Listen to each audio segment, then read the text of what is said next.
Hello! Ayan, ngayon meron naman tayong panibagong aral na makukuha dito sa ating babasahin. Ito nga po yung kalahati ng binasa ko na nakaraan na awit 89. Ayan, no? Dahil nga ay straight 2 linggo hindi ako nagbasa ng Bible. Ayan. Kadahilanan na nga rin kasi nga na meron kami pinapagawa dito sa bahay, maingay, tapos may mga inasikaso din ako. At yan, isa pa yan, merong ginagawa dito sa amin na building, no? Maingay din sila, pero okay lang. At ngayon kasi medyo maluwang na ngayon schedule ko at excited talaga ako magbasa ulit ng Bible, no? At binasa ko nga ito kahapon at binabasa ko rin ngayon. Ayan. No, mahaba po ito. Alam ko po, kung interesado kayo ay basahin po ninyo ng buo ang awit 89 verse 1 hanggang 52. Ayan, pero ito po yung aking babasahin ngayon ay maiksi lamang. Ayan. Ito nga, no, makikita ko kasi dito na yung aral na binasa ko to na kilala naman natin si King David, no? Si King David ay may magandang relasyon sa Diyos.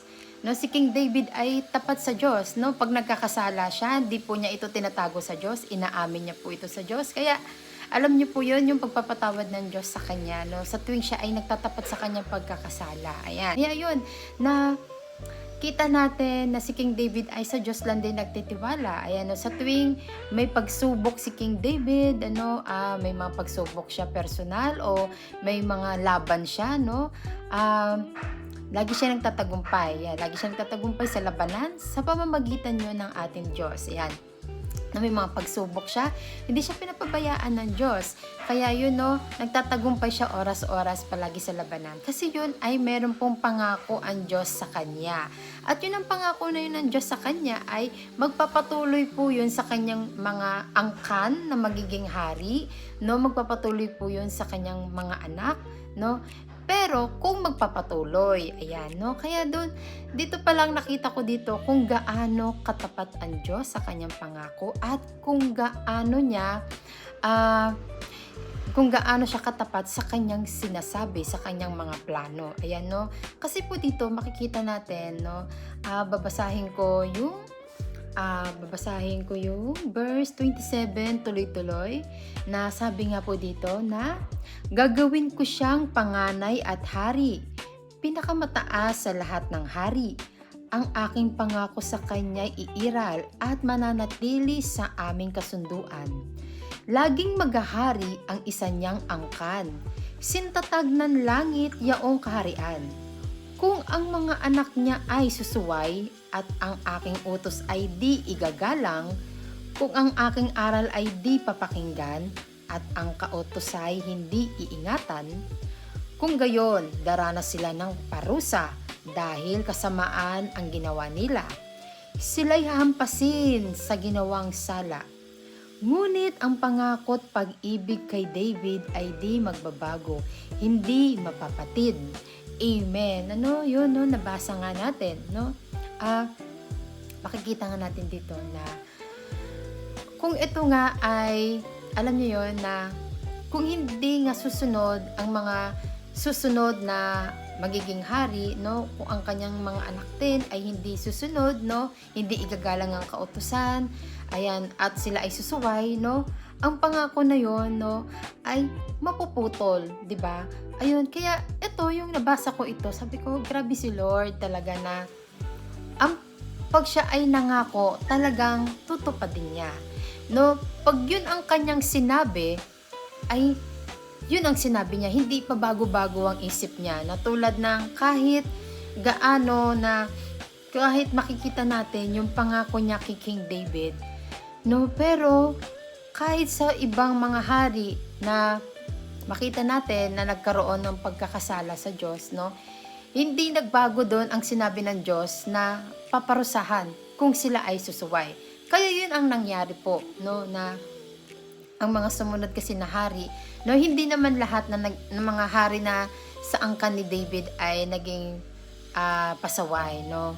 May ibang mga hari kasi na nagkaroon ng mga Diyos-Diyosan, sumamba sa mga Diyos-Diyosan, no, nagkaroon ng mga pagkakasala, ayan, no, sa iba't ibang paraan. Ayan, meron din naman mga naging hari din naman sa angkan ni David na nakasunod, no, nakatulad ng kay David, ayan. Pero may mga iba talaga na pasaway, kaya yon. At yung pinakalas nga na naging hari ay yun na nga, nagpasaway din, kaya yon, nabihag sila. Ayun.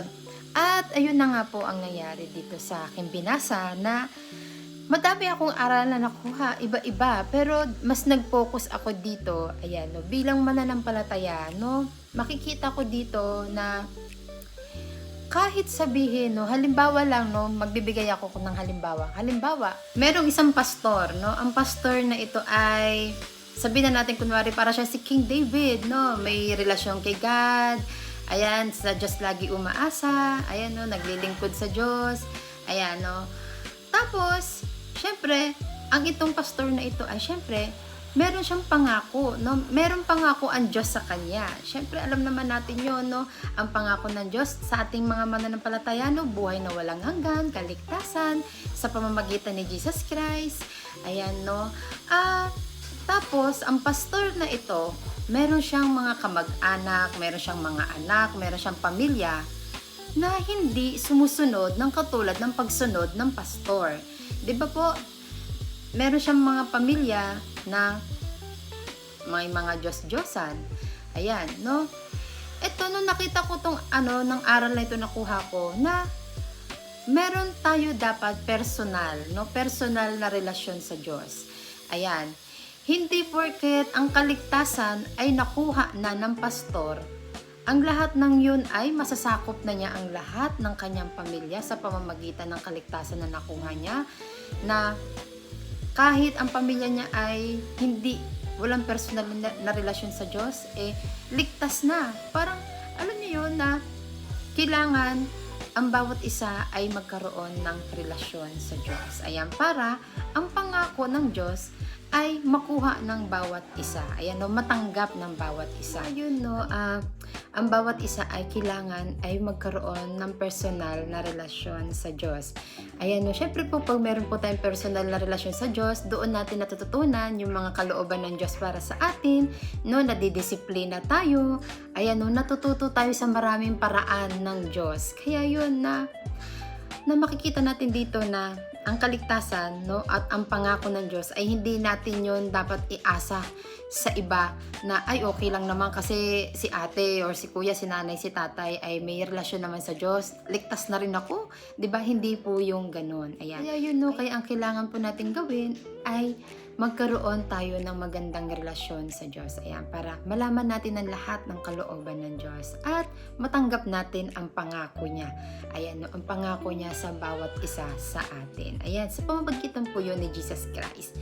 Kaya yun, at maraming salamat. Ayan, God bless you all.